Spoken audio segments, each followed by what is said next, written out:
I need some adventure in my life. I need something to care about. And things get boring, it gets stale, life. You got to do something different, right?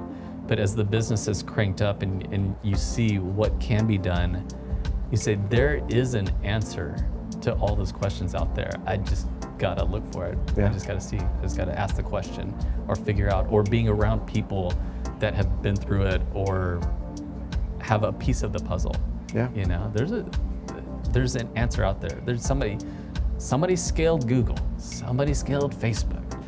It's just a matter of education. And I wasn't the best academic growing up, and I'm not now, but again, for me, it's more the relationships and understanding, again, what can be done, and then just doing my best and make it fun for myself.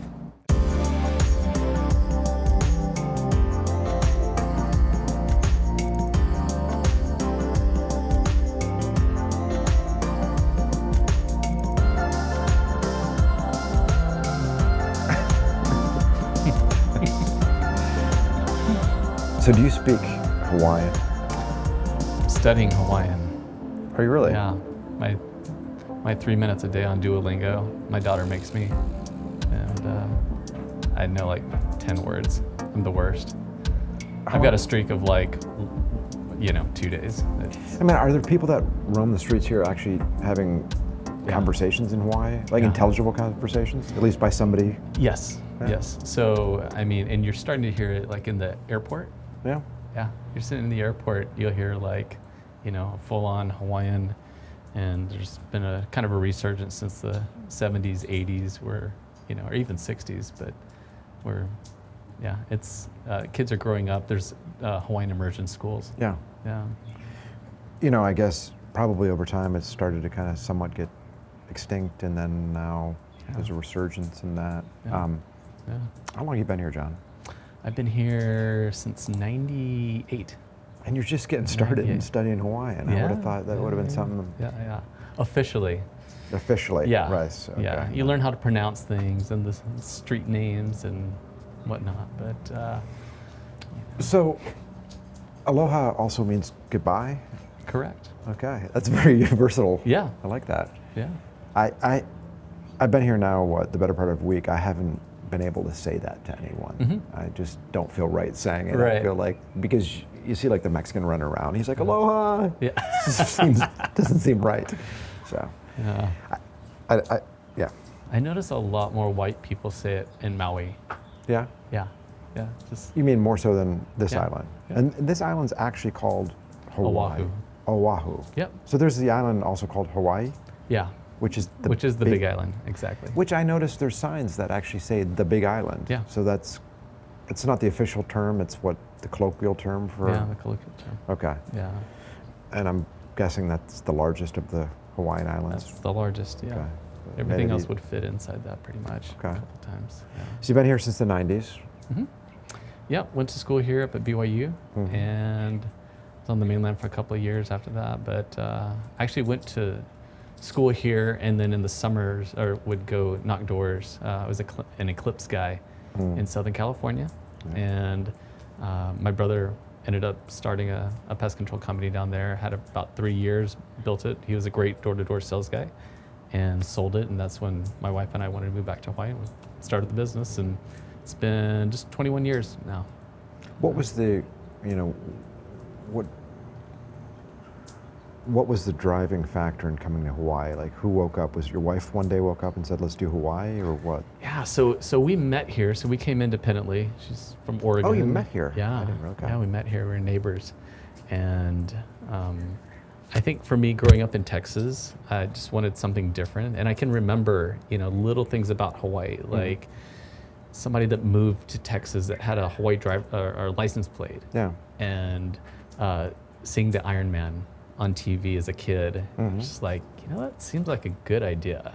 And so I eventually went to school up in Idaho, and it was a 2-year school at the time, and then LDS school. And so after 2 years, you're like, it's either Provo, if you're gonna go to church school at BYU, or there's this little campus in Hawaii, BYU Hawaii. Yeah. And that just sounded so much more reasonable to come to Hawaii. So. And until last night, I didn't even realize BYU Hawaii existed.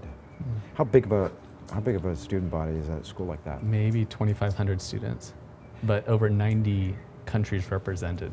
Okay. So it's all over Pacific, Asia, Europe, North and South America. There's tons of students from all over, but yeah, it's a small campus. Did your wife go there as well? She did. Okay, Yeah. so that's how this all began. Yeah, got together there, and yeah, we just started going to California and doing the pest control thing during the summer, and we wanted to move back to Hawaii, and it's what made sense. I thought, at least, if nothing else, I can scratch out a living here, because it's very prohibitive, the cost of living. Yeah, here. I'm realizing that in real time. Yeah. Yeah. So, what year did you found your business? It was 2002. September of 2002. And then we had our first child a few months later, and it was just starting out, just me. I had my brother, and thank goodness, I had a brother and a good friend that came out and sold pest control for me for like a month and a half. Okay. Got like 160 customers, and I was in business. And even though I did door to door, I never did it after that. Like, I was so over it. One season you did it and you were done. After, I know you sold for myself. For yourself. For myself. So I always thought, I went to BYU Hawaii, there's going to be other guys that I can hire and come, and there's just a different set of intention on the people that go to BYU Hawaii. They're there to have a good time. Okay. You know, and to drive 45 minutes to somewhere where you can actually knock doors is just, it's tough. And we've done it, but it's not like a Provo or Rexburg or even Phoenix or some of these other areas, you know, Las Vegas. Yeah. You can get a lot of door-to-door guys, but not too much out here. So in the second year, I mean, were you going out recruiting guys? I mean, your brother and your buddy left. Yeah. So what did you do in year two? Watching a bunch of movies, you know, doing my route, just enjoying living here, honestly. I mean, so you didn't have a sales team? No. You built the route in year one and you said, this is it, I'm John Speed, I'm going to settle. No, unfortunately for my wife, I'm kind of lifestyle first, and so I'd go serve for, fit my route in and, take care of my customers. Got a good reputation, but it's hard to grow that way. But one time I was driving to a movie theater and somebody called me and said, "Hey, I see your truck." I was like, "Oh, that's me." So that's how I was like, I should go to more movies. Yes. Right? So do that. So where'd you take it from there, John? It was a real slow burn. Yeah. So it's so fascinating to be in some of these like Facebook groups or whatever. You talk to guys and they're like, "Oh, I've been in business 3 years. I'm only at 300,000, or I'm only at like $500,000." I'm like, it took me like 11 years to get to $1 million. Wow. Yeah, a long time. And so we'd have the one-off door-to-door guy. My brother did come out for another year, and he trained a couple of guys to sell, and so, but it was like onesie twosie, and same the Hawaii lifestyle. You're getting 150, maybe 200 customers in a summer. Okay. Half of those are going to cancel over 3 years, and so it's a lot of. Kilauea was pretty early on reviews, and actually different locations of reviews too, and so that's something that really supercharged us. Back in the day, and then acquisitions. We've done probably 7 acquisitions over the 21 years, and the first one was within a year. Okay. Yeah, it was just somebody that left, and he had actually referred a couple of customers to me. Okay. And moved to the Big Island, and I just called him up. I was like, "Hey, I'll buy your customer list from you," because I had seen my brother sell off a route in Southern California, and then he eventually sold the whole thing. Yeah. And so I'd seen, okay, that's the thing, is acquisitions. You can do that, yeah. And people don't know what they're worth, and I can't afford anything, so it worked. Yeah. Okay, so you did that acquisition, you're growing this relatively slowly. You've done another 5 or 6 over the years, and you most recently did one when, the beginning of this year, is that right? We closed 2 within a week of each other. Okay. Like 1 week apart, and one was Bugman in Maui and Molokai, and then another one was a local one here in Kailua. And the Kailua one was really good because we needed a really good service manager, and the owner came on as a service manager. Okay. So it's super helpful, and just another caliber of person to add to because we're probably running 22 to 25 residential pest control technicians, and so my general manager has been running them, and we'll have somebody come up and have them be a service manager, and it just hasn't worked out. So I have a great executive team, but the middle management is where we've struggled a bit. I see. So how big is the business now? Like at the end of this year, how big are you going to be? So we have about 90 employees, and we'll probably hit 10 million next year. Does that make you the largest privately held company in Hawaii? I don't know. There's a couple that are about the same size, but I guess the biggest thing is we don't do fumigation, and so some of these other companies are like 60% fumigation, 70% fumigation, and so although our business is 50% termites, we sub out some fumigation, but we do more fumigation alternatives.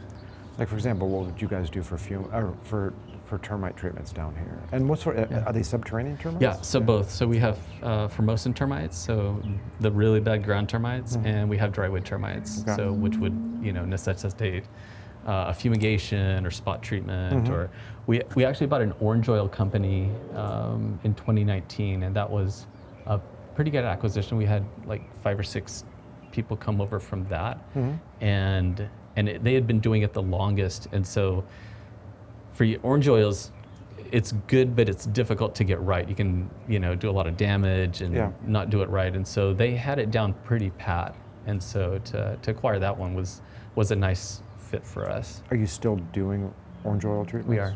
Yeah. That's one of those things I see in California, I see in Florida, and I didn't realize that was going on out here as well, but I don't see it in many places. Yeah, and for here, there's other companies that they market it, but they're also doing fumigation, and so they'll market the orange oil but sell the fumigation. Right. Yeah. We'll charge you less. We'll do the fume. We'll get it done. We'll be out of there. Okay. So, with the amount of fumigation that goes on down here, it leads me to believe there's a ton of dry wood. Yeah. And what do you guys, is it typical when you're doing termite work down here in Hawaii to sell renewals? Like you do fume work, sell a renewal on it? Yeah. You can do fume renewals. Yeah, and I know there's companies like in California they're really good about that. Yeah. We do it. Probably not the best, but fumigation in itself has just it's gone through a lot of, within 4 years you had Terminix stop doing fumigation. Yeah. You had the biggest pest control company here in Hawaii have a mutiny, and there was a great exit for the owner, but that turned over to Terminix. And then you had another fellow that the FBI raided his house, and he's in jail for the foreseeable future. I remember you were telling me about this. Yeah. So it's an interesting one. Yeah, well, pest control is interesting wherever you go. John, you were down in Puerto Rico last year for, was it a half Ironman? Half Ironman. Yeah. So what's a half? Is a half Ironman just half of everything? Half of an Ironman. Okay. Yeah. So you were down there, and I was in London actually, and I missed you when you passed through. But I know that you travel a ton, and I remember you took your family abroad literally for a year. Yeah. Traveled around. So where did you go? What did you do? And how the heck did you make that work with running a business? Because again, every businessman looks and says, I can't get away for more than a week. How'd this guy do it for a year? Yeah. So again, I'm kind of lifestyle first. And so about 10 years ago, actually, my brother that lives here and I both got airline benefits. And thank goodness my wife doesn't like to travel. But so we'd go on these trips, and I just wouldn't tell my office. And so they would call me up and Patagonia or Switzerland or whatnot, and Yeah. you know, they're, what do you like? And so they would get scared, like, hey, this business is going to fail. So they, you know, really stepped up, and it's kind of the it's kind of the abdication model of Wait, of management. So you wouldn't tell them that you were gone? I wouldn't tell them I was gone because I wasn't in the office too much. Yeah, you okay. know, anyway, So you're in Patagonia and they think you're here sitting in the back? Okay. yeah. So when they find out I'm gone, they're like, oh, kind of. So I just kind of weaned them off me. Yeah. And so, but it was still kind of a small company. Yeah. And so my wife and I like to travel. We, when we were first married, we lived in China for a year and like to get out. And so we're like, well, if we could grow the business and, you know, before our oldest gets into high school, it'd be pretty cool to do, you know, take off a year and be with the family. And we just think the culture of the family would be so strong. Yeah. And so we worked towards that. And what we did is a lot of actually home exchanges. And so we reached out to people in Europe or Thailand or whatnot and seeing. And we were going to start with a around the world ticket that you can get, but my wife has an aversion to cold, so we knew that we wanted to be in New Zealand for their summer, January, February. Yep. And so the idea was, hey, we'll go to Europe, and we'll kind of cruise around Europe. So we actually flew in, you know, picked up a Volvo, you know, we order it from the factory, you can pick it up, and usually people are doing it for like 2 weeks, and we're like, okay, we want insurance for 5 months. Okay. And so we just basically started from the north and endless summer, just kind of worked our way to Italy.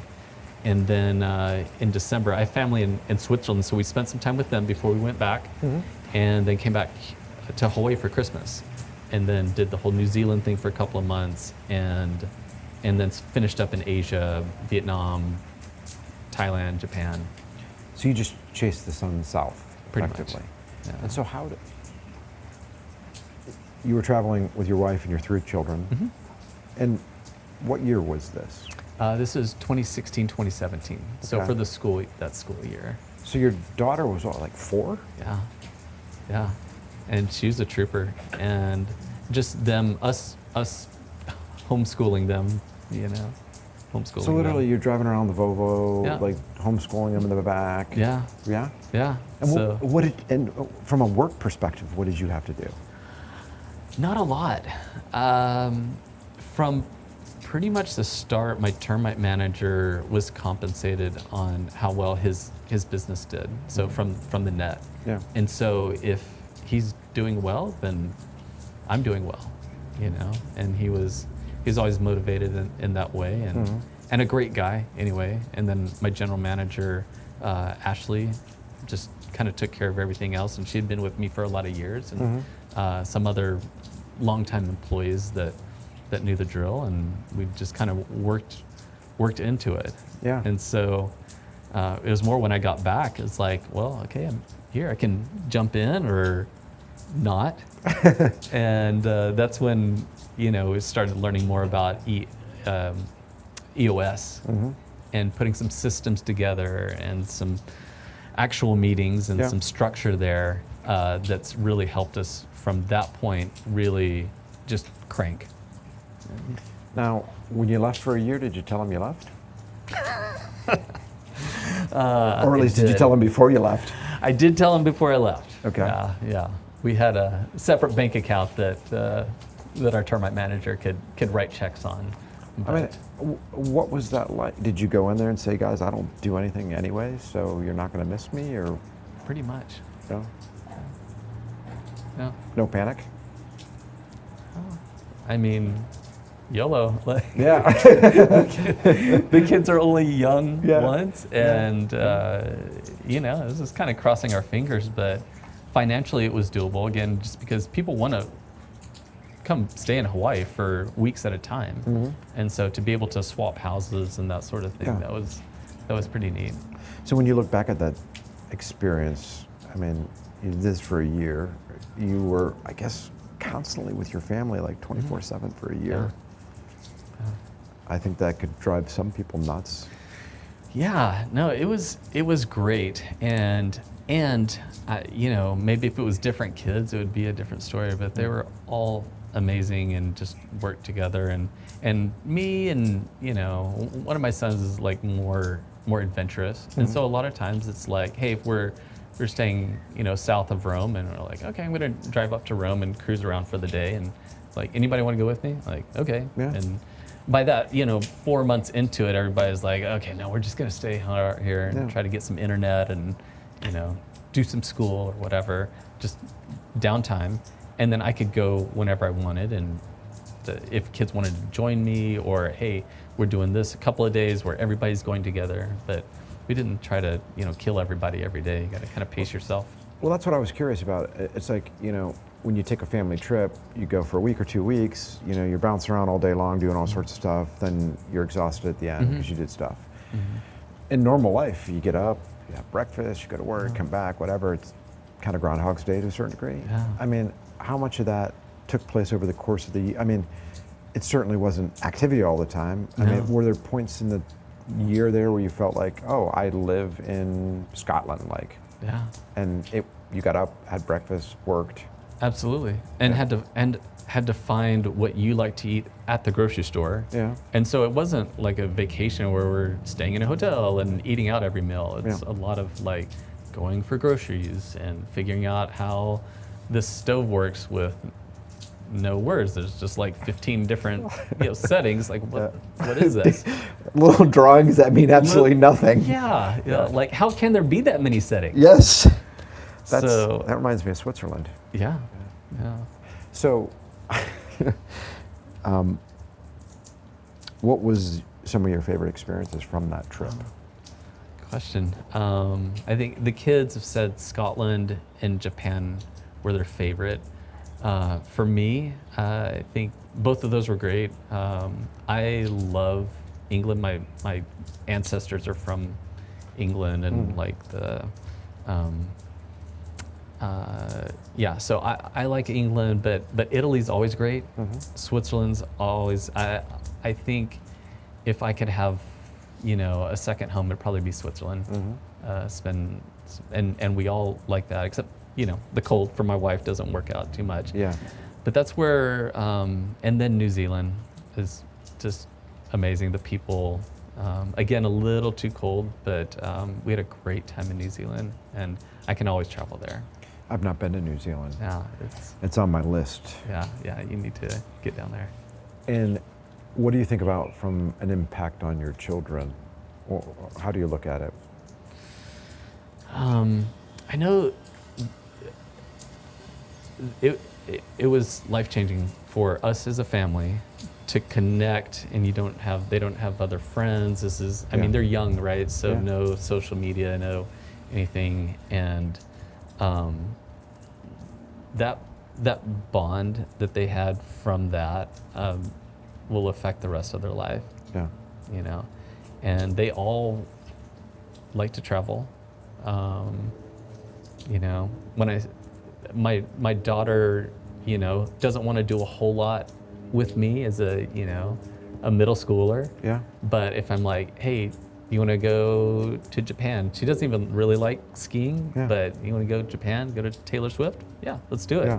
Yeah, she's down. Yeah. You know, and you know, my other boys, just to give them the perspective, you know, especially so formative, you know, to study a language or to be out, and that's something that I didn't have too much, but again, when I was growing up in Texas, every couple of years, my Swiss cousins would come visit, and they were just so different, right? And they would bring the Swiss chocolate, and just like, oh, it's cool to know what else is out there, and their accent, and the older they got, the more, you know, we could speak to each other, but and yeah, just to have those relationships growing up was pretty neat. Where in Switzerland did you guys stay along your trip? We've stayed kind of all over, but around Lake Geneva, pretty much. My cousins live on the opposite end of Lake Geneva from Geneva, up in the mountains, little Up by Montreal? Swiss town. Yeah, by Montreal. And so we usually go there. They have a ski shop, and so for my brother and I, it's like way cheaper just to go there. And actually, the lift tickets are way cheaper in Switzerland than like a Park City or something else. So can stay for free, can use their equipment and stuff. And it's just, again, it's just a different scene than going to Utah or Colorado to ski. Did you spend any time in Geneva proper?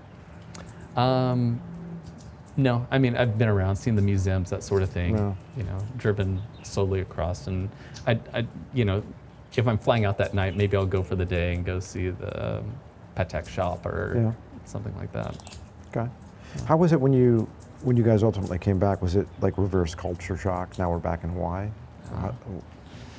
Yeah, I don't think any of us were really ready to come back, so to speak. It is wearing on you, but it was a great time. So I could do it again. Will you do it again? Would I do it again? Well, it'd be just my wife and I, so it's like 50% her choice. So probably wouldn't. She's pretty happy here. Okay. Yeah. I guess the next trip will be Taylor Swift in Japan. Is that right? That's where you guys are going to go. Hopefully that works out. But yeah, if it's traveling, she's down. But you know, she's like any other teenager, likes to spend her time, you know, reading on the computer, that sort of thing. So it's like you can do that from anywhere.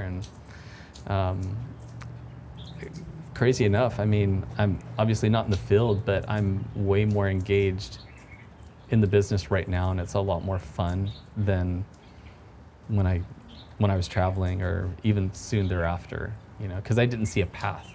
You know, it's like, okay, well, this is it. The business is doing good, but you know, to really, you know, and being around other business owners and different peer groups and things like that is really helped out. So you're saying back then it was just kind of, it is what it is, so I'm going to go, and it's kind of growing and whatever. But now, would you have a different vision for the business? What is it that, how really has your mindset changed? It's just so much more clarity. You know, from then it's like, okay, we want to grow, we want to get bigger to do more things for us and our employees and create more opportunity. But what does that look like? What is that number? Like, I don't know, when you're that small. And it had taken so long to get to that point. It was kind of hard to imagine, I guess. Yeah. And so again, so I'm a member of the U group and the last 4 years. And so being around some of those personalities and businesses and seeing what can be done and what that looks like, and just kind of putting more into focus what a pest control business can do. And everybody does something a little bit different. Yeah. And so to see that and take, oh, this is interesting, or, oh, I can call this guy, you know, about this issue that he's dealt with, you know. Yeah. And it's super helpful. And then again, just putting into focus what can be done and knocking that down to get to those different benchmarks. And I understand that you will be hosting the U group in January here, is that right? In January. No, I remember seeing you guys, I'm trying to think, where was it? Tampa. You guys had that U group meeting in Tampa. Yeah. I remember when I was working on the McHale deal, and I think this was before, not McHale, Modern. This is before you joined in 2017. That was before you, right? Yes. I remember they had a U group meeting up there, but if I remember correctly, the U group hosts roughly 2 in-person meetings per year, and you guys kind of take turns hosting.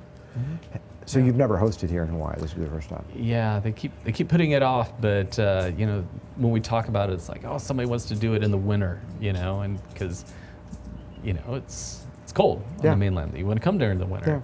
but then you can't bring the kids, and so it's kind of been that back and forth. But we. What about, I mean, isn't it somewhat bizarre that we're down here for Pest World in October, and then 4 months later you'll be doing, there'll be some people coming back. Super odd, but they've just pushed it along so much. They're like, oh, we're going to Hawaii, let's do this, and this is when it fell. Okay. And when you host, what does it look like? It's 2 or 3 days, and your whole group flies in.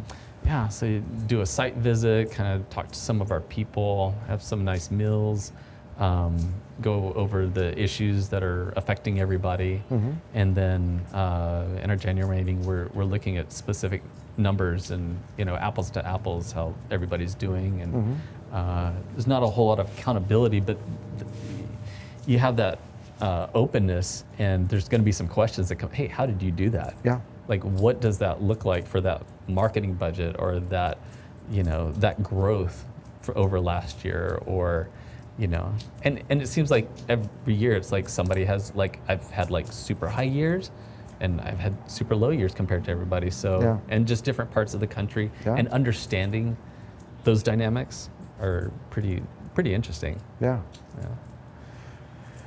And in addition to the U group, I remember you talking about EO.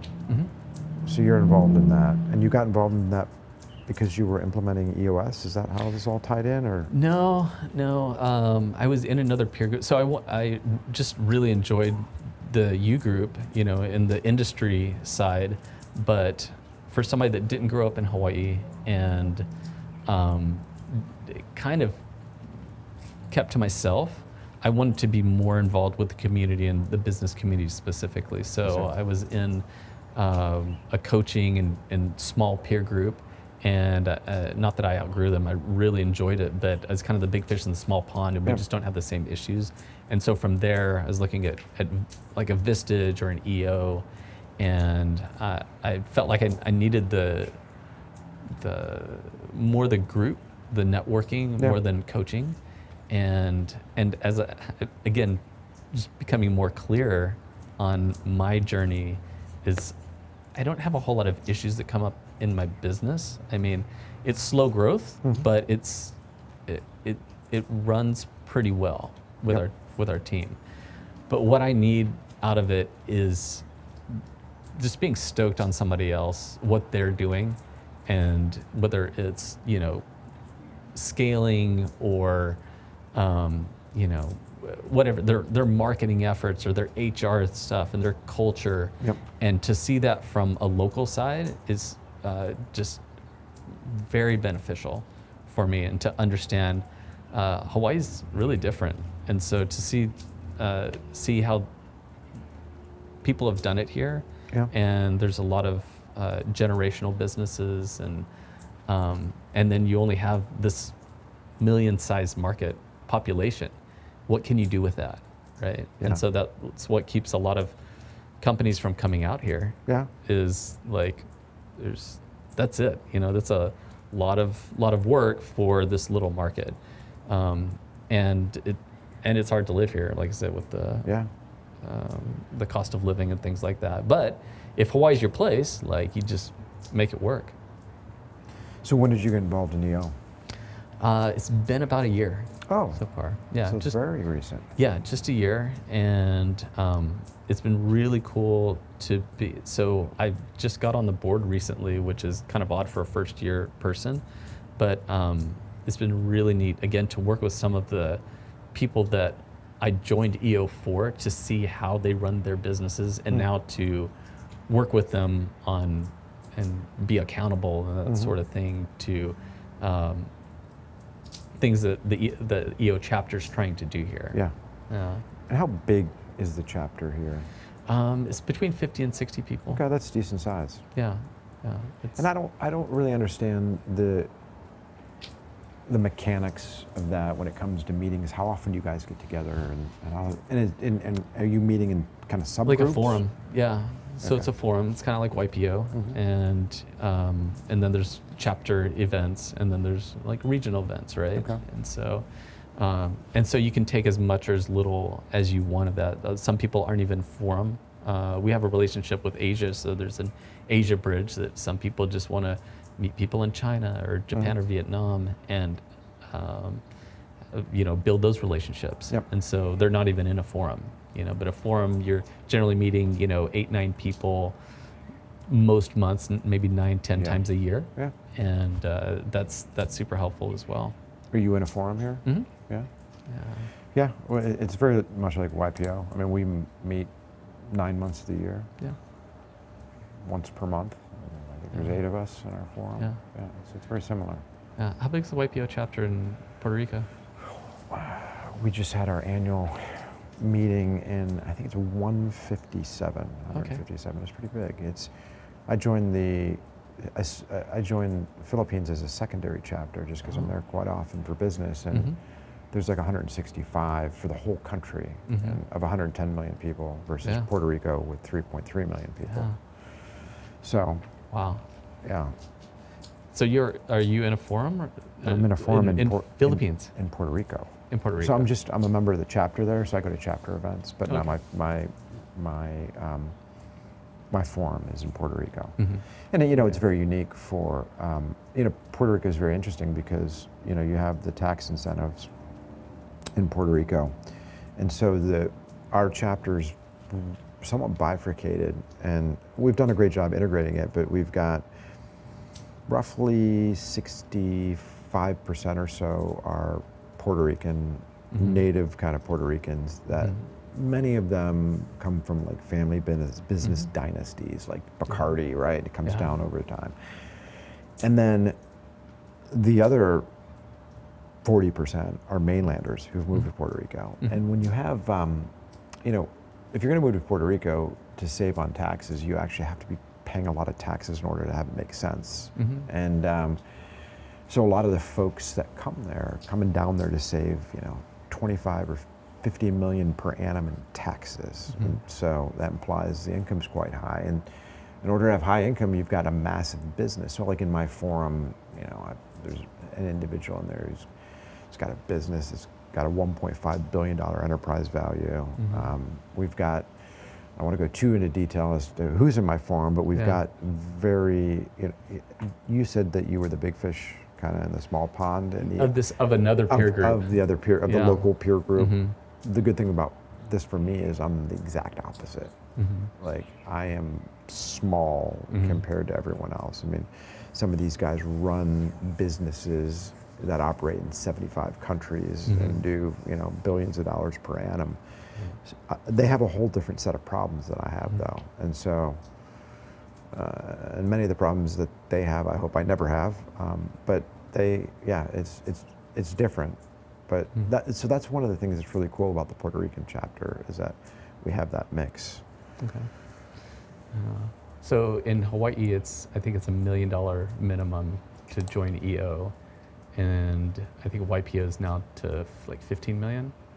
And is that track for Puerto Rico? Yeah, I think that sounds about right. I thought there was one international standard for Puerto Rico, but I've seen now that it's done by region.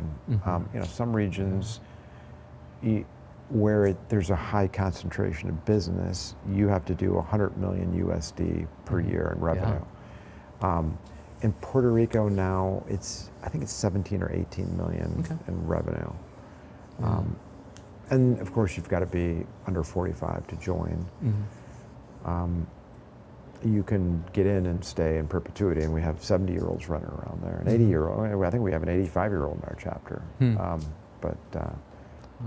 been a great experience. Yeah, that's cool. Because I know in EO and like Hong Kong or Japan, it's like 20 million to join. It's like quite a bit more. Yes. And it's more founders as opposed to hired guns or somebody that's just scaled up very quickly. Yeah. No, you're right. It depends on the concentration of businesses there, for sure.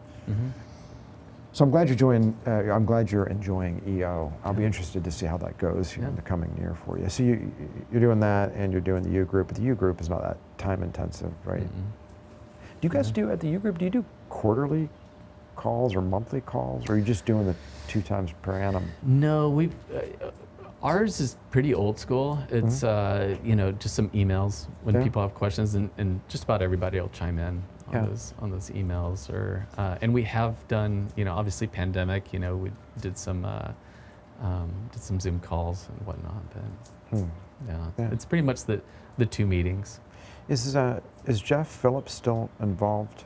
He is. Yeah. So after his exit, he wanted to stay on. He enjoyed the relationship. I think his dad was an original member of the U group, founding member, and so he just suggested he become the executive director and handle some of the organizational stuff for the U group, and it's been super helpful to still have him around. That's great. He's extremely organized. He is. Yeah, he's a perfect guy for that. Yeah.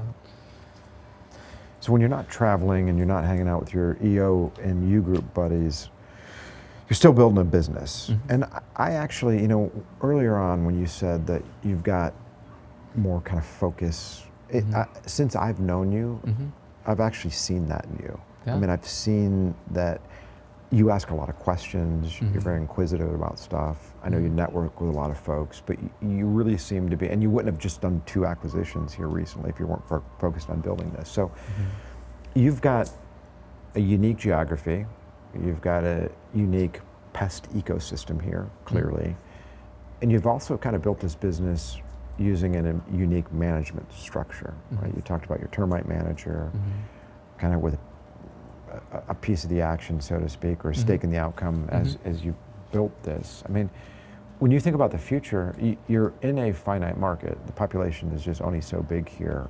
Do you think about ancillary services? Yeah, so that's definitely something that I think about, and again, especially with EO and just learning about all the the importing and the sourcing from Asia, and that's where I thought I would probably end up when I was at school here. It's like, hey, I like to travel. I've been to Asia. I have these relationships. I have family that work over there in importing and exporting. That's totally reasonable, Or move to California and do that. Yeah. So you look at what's available to scale, and then you're looking at what can you do here in Hawaii, and again, you kind of have to say when to say when. You can partner with somebody. Yeah. You can do stuff on the mainland, but I guess when I want to travel, it's less for business and more for fun. Yeah. Right. So if I'm doing something on the mainland, I don't think it would take a whole lot away from the business here, but it would definitely take away from my family and something else. So in that respect, the last few years I've been more honed in on, okay, we're gonna do something in Hawaii, and we're gonna go, and whatever opportunity that takes us, because there's different opportunities. And of course, I just re-listened to How the Mighty Fall recently, and to be able to not keep your eye on the ball and not, keep all those plates spinning. You can do it, and you can do it with a team, and you can do it with partners. So it's really about identifying what's here. And then also I looked at an acquisition on the Big Island earlier this year. And, to be able to think through, or actually in 2019, when we had that acquisition, there was somebody, he had work on all the islands. And we're just like, okay, I can get this for not a whole lot, and we can scale it, but can we? And how many resources from Oahu are we gonna have to take to make this work? And it just, I always say this on acquisitions is, anything's worth something, but that's not true. Yeah. If it's taking away from what you have, that's not, that's, I've got better things to do with my time. Yeah. Right. And so said, okay, well, we're not doing Outer Island, and we'll definitely go to Outer Island for big projects, a couple of days, a week, knock some stuff out. And just that does expand our market. But to commit resources and to, effort, I really had to think through this Maui acquisition. Is this something that is gonna be worth it? What's the population of Maui? 150,000 maybe, something like that. And so so that grows our market size 15%. Yeah. But for Maui, it was more, you have to look at the opportunities in Hawaii. Acquisitions don't come up that often. Right. And this particular one, I'd been working with them for, honestly, 15 years ago. I flew over and looked at buying them, and of course it was ridiculously, out of our ballpark. Yeah. But to build that relationship and to check in with them every few years, and it finally worked out. And it's, it's kind of a fun project. Yeah. Especially, for a team that has these resources and like, hey, what can we do? What can we market? Who can we hire? And, I definitely wouldn't do that on some of the other islands. And there's other companies that have done that. But then I've talked to some of those business owners that have had business on all the islands, and it's very, very difficult. They've had $1 million businesses on Big Island or Maui that they've had to close down completely because they couldn't get the hiring right or get the management right. And so, you have limited bandwidth, and things are going really well here on Oahu. So why mess with a good thing? You closed that Maui acquisition when? April. And then what, 4 months later, 5 months later, wildfires blew through? Yeah. What sort of an impact did that have on the island and then the business? The business, not too much. We had about 100 customers lose their homes. Mm-hmm. We had no loss of life for our employees, family. We have a lot of employees here on Oahu that have family there. Yeah. But as far as the actual fires and the devastation there, it's catastrophic. And to see through that and see the whole world see that, everybody wants to help, but the logistics on you're on an island. Yeah. You know how that works. Yeah, it's very, very difficult. Yeah. And it's such a long-term thing that's going to be years to, fund real estate and fund these mortgages and help people that were displaced to live. And are they ever going to be able to get back into that home? And so many of those homes, that was the working class to support that whole west side of the island, the really nice hotels. Yeah. All the, people working in the hotels worked in Lahaina. Yeah. And so it's very, very difficult. And then with the loss of tourism on top of that, it's very much a two-edged sword. People that made it through COVID, have left Maui because they can't make it work, or they just don't have the tourism that they need to survive. Yeah. No, being in Puerto Rico, I understand that. 6 years post Maria, they're still working on construction, bringing materials to an island way out in the middle of nowhere. What a challenge. Speaking of Maui, so where are we looking at now, off this way? Okay, so out this way, we're looking east, and let's see, if we're looking, so Kauai is over there, and then the whole island chain goes that way. Okay. So that way you're probably looking at Molokai next. And that's been really fun to have the acquisition and to be over there and see our technician. And I've ridden around with them, met some of our customers, and it's just a small, I think there's like 17,000 people on the island. So it's not a moneymaker, but it is really neat to support the community and to be able to go over there and be a little part of that. And then from there, it's just Maui and Lanai and Big Island and whatnot. And so this is north, I'm guessing. North is kind of that, north and east. Okay. This is stunningly beautiful out here, John. How long have you been at this place now? This place, about 2.5 years. Yeah? Yeah.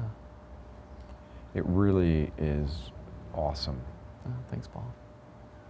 I love it. It's been I really appreciate you having us out here because, you know, I was in Waikiki for Pest World, and Yeah. I literally didn't leave, like the 5-block radius. Yeah. And my first time in Hawaii, I was struck by the beauty of the mountains and the foliage as we drive up here. It's really pretty. You guys got Puerto Rico beat for sure when it comes to kind of the mountains and the forests. Yeah. There's a lot of famous paintings of the Kilauea Mountains that you have behind you, and one in particular that's always you see it from different artists is the Pali Lookout, where King Kamehameha came up the valley and pushed his enemies over the cliff. Right? Okay. And I've always wanted to buy that picture for my wife, and so this particular house, the way it's situated, is in the bedroom. When you're in bed, you're looking out, and it's the actual Pali Lookout right there. It's pretty neat. Did you plan that? The builder definitely planned that. Did he? Yeah. I know you're heavily involved in doing these Ironmans. What's your routine look like?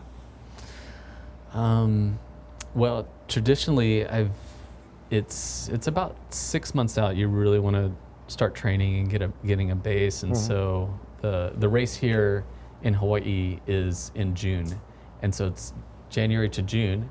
I'm training, and then I kind of have an off season. I'm traveling more. I'm eating more. I'm goofing off. I'm enjoying the off season. Yep. You get Christmas, and then it kind of starts all over. And it's so painful to start off with no training. And it's gotten so painful that I have to trick myself into doing something else. And so this year I did the half Ironman on Big Island, and was like, you know what, I need to bike through the winter. And so so I'm like, there's a race up Haleakala on Maui, and so I was like, I'm going to do that next summer. And so got another bike, and have been doing more hill work. And with that, I'm also like, I'm not getting any younger, so let's see if I can get any speed, because I've been doing endurance since I'm 30 maybe, just running or marathons or half Ironmans, whatnot. So just looking for something different, a little adventure in my life, right? A little something different. So I've been doing speed work to try to do like a fast 5K, and it's really been painful. And so I don't know how much longer I'm gonna keep running, but to answer your question, that's January. I start doing some running and biking. You start doing some swimming, maybe 3 months into it. And when I did Puerto Rico, it was kind of interesting. I was involved, and I'd actually recommend this for anybody in the pest control business, small companies. I did the Goldman Sachs 10,000 Small Business Program, and it happened to be it's like a mini MBA for a couple of months, and then they fly out to New York. We stayed at Goldman Sachs there, and your last week is working with in person that you've been on Zoom with for a couple of months. So it happened in my cohort, there was a lady that was running not literally running, but she was an organizer for the Puerto Rico half Ironman. Okay. And this is December, and it's in March, and she's like, "Hey, if you want to do it, I'll give you a free race." And I was like, "Well, you have a place to stay?" She's like, "Yep, you can stay with me." I was like, "Perfect, game on." So, but I only had 3 months. Okay. Yeah, so I went from very unhealthy to 3 months later doing that race, and actually got a PR on that race. Yeah. Yeah. So maybe that's a PR and PR. Maybe that's your stick. You just need 90 days. Maybe you've determined that. Well, when you only have 3 months, like you are sticking your training every day. You're scared. Like this race is coming up, and I don't want to either blow up or not be ready, or putting the money to fly from Hawaii to Puerto Rico and whatever, all this effort. Like you want to have a good race. So what's a typical day in that 90-day period look like? Like, what are you doing? Yeah. Like, you wake up in the morning, then what happens? Let's hear about your day. So pretty quickly, you're getting into 2-a-days. So you're doing an hour of swimming and maybe an hour of running. Okay. And when I did and it's been interesting since doing the full Ironman in Kona, I had a really good coach for that one, and I also broke my leg like in February of that year, and then 2 weeks later I got a letter saying, hey, you won the resident lottery, you can go to world championships without having to qualify for it. So just because I lived in Hawaii, I got to do the Kona Ironman. But so I'm like 8 months out, I have a torn ACL and broken leg, and my doctor's like, well, you got to get surgery. But if you don't get surgery, you could probably train and maybe you could do it. And so I'm like, game on, let's do this. So I didn't Really? get surgery, and just I got a really good coach, and again, I'm just so scared not to do my training for that day. Yeah. And so, but you work out to your last couple of months, you are doing, 5,000 yards in the pool, and maybe, 6-7 hours on the bikes on the weekends, once a month. But you can listen to a lot of Boardroom Buzz on those bike rides. Wow. So you mentioned the Goldman Sachs what? So it's the Goldman Sachs 10,000 Small Business Program. I think you have to have at least one employee and like $75,000 in business. So it's very, very accessible. But I learned about it from a couple of people in Hawaii that had done it. And so I applied, and one year, I applied in 2019. And when I'm on the Zoom with the people interviewing me, they're like, so do you have any plans coming up? I'm like, well, I'm doing an Ironman in October. And they're like, okay, yeah, you're done. You're not going to do you're not going to have enough time to do the program that starts in September. And put in, it's probably a good, 10 to 15 hours a week. Of what? Of classroom work, and then little group work outside of that classroom. But it's every week is, marketing or talking to a banker or your financials, and great program. So you learned a lot from that. Yeah.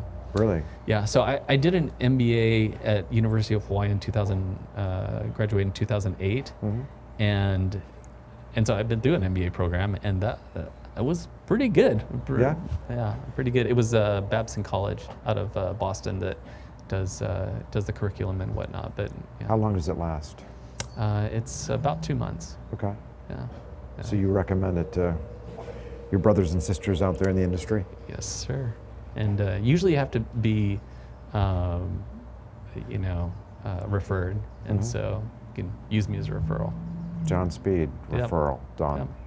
What other kind of recommendations do you have for folks out there that are listening and aspire to be a lifestyle first guy that has a $10 million revenue business who lives in a tropical paradise?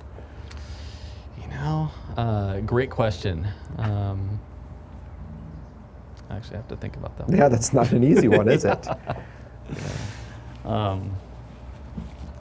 No, I will say one thing that I've noticed about you over the years is like you really are a very curious dude, and you more than anyone else, I can't think of many people in the industry that really focus on educating themselves like you have. Not only do you listen to podcasts, you're reading, you're in U Group, you're in EO, you're doing this Goldman Sachs thing that I've never heard about, right? And you're also, you network with people, you get on the phone with people, you ask questions. I mean, over the years you've called me and said, hey, you had this guy on the buzz and he talked about something, can you connect me? Yeah. And then you call some dude up and you talk to him for an hour or two and you figure out a problem. So you really go above and beyond, you to the outside world, you're like, I'm this surfer dude, I live in Hawaii, like I don't really have to work, man, I travel around. But like, no, you do work and you labor here and you really have focused on educating yourself. And I think anyone that knows you well would say that. So maybe not, but I think so. Yeah, well, I think it kind of all ties back to, I need some adventure in my life. I need something to care about. And things get boring, it gets stale, life. You got to do something different, right? But as the business is cranked up and you see what can be done, you say, there is an answer to all those questions out there. gotta look for it. Yeah. I just gotta see. I just gotta ask the question, or figure out, or being around people that have been through it, or have a piece of the puzzle. Yeah. You know, there's an answer out there. There's somebody scaled Google, somebody scaled Facebook.